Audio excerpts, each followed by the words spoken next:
4. While in prayer, he broke. When trauma is experienced as a child, everything becomes eclipsed. It was my birthday. I was turning 13.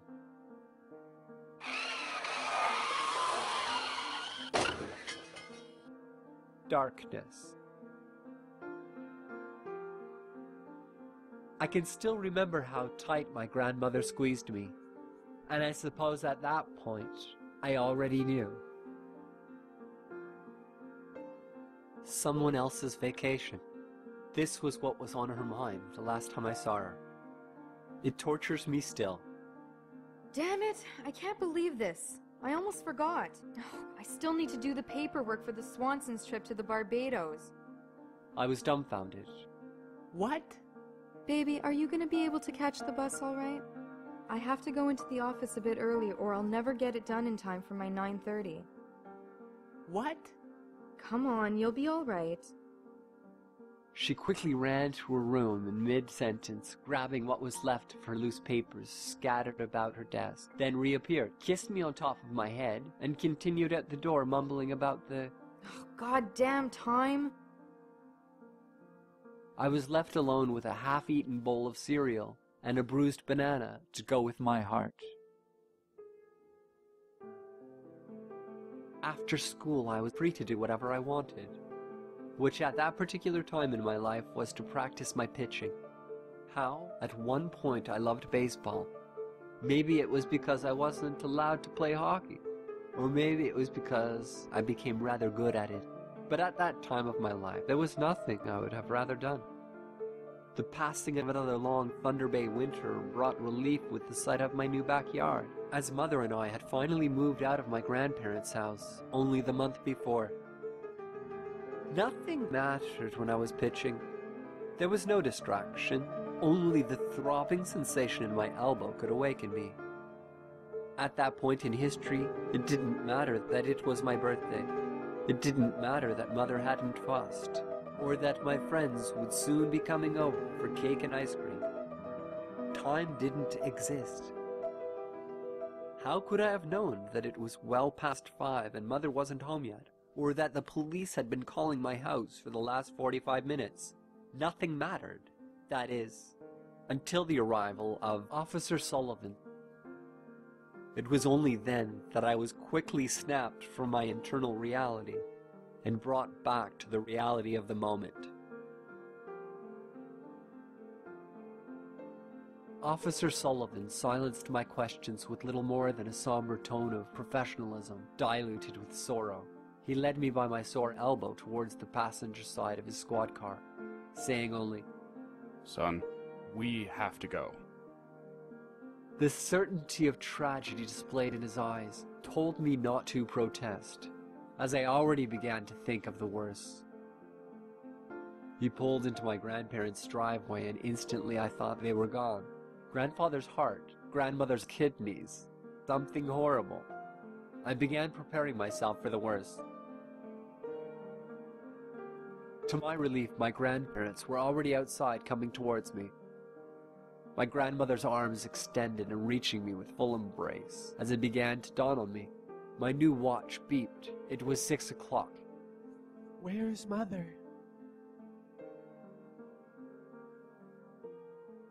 It was my birthday cake that caused Mother so much useless stress. Spending her last 15 minutes wasted on the teenage clerk at the grocery store who had written the wrong name. She had heard, Happy birthday, Sean. though I would never have known this if it hadn't been for that same clerk who was there first, quick to dial 911. No one else beyond Mother would ever get a chance to read her error, because as quickly as it began, it finished.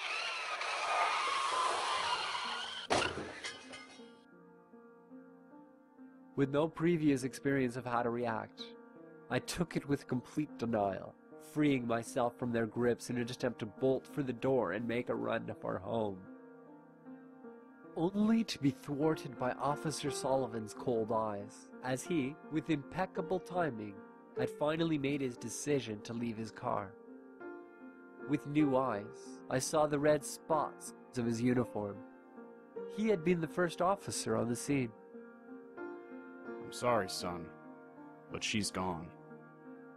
His eyes much more convincing as he squeezed my shoulder, anchoring my forward progress and stopping me directly in my tracks, forcing the finality and truth of what darkness meant. I turned with the guidance of Officer Sullivan's hand, and was once again facing my grandparents. My grandfather was crumbling by the second, already holding back sobs, as we once again took comfort in each other's grasp, trying so desperately to cling to the fleeting certainty of the past. This time when we broke, Officer Sullivan was gone, an apparition of memory, and for that brief second I wished, even prayed, that it was all just some horrible mistake, a mental creation, a nightmare, anything that allowed me to return to the certainty of what I had always known. My past that was taken for granted, one that until that moment I was certain would continue. Unable to bear the sight of my grandparents, I left for the solitude of my old room, which was already made up awaiting me, as if I had never left. They both attempted to soothe me, though neither of them were able to console their own shattered hearts, and thus put up little resistance to my cries of solitude. Only a momentary hesitation while standing in my doorway, staring at me, face down in a pillow soaked with liquid anguish, already trying to see her in me. But despite how hard it hit me, the loss of mother tore at my grandfather's soul, and while in prayer he broke. How could his God account for this? It should have been him. He begged for it to be him. No God could allow such a fate, not to his little girl. He had served his time and lived his life. That's how it was supposed to be.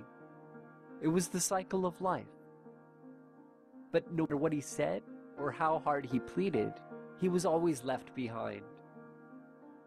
While I was left lying in my old single bed, still awake, still unable to cope, listening to these forged remnants of faith through our paper-thin walls.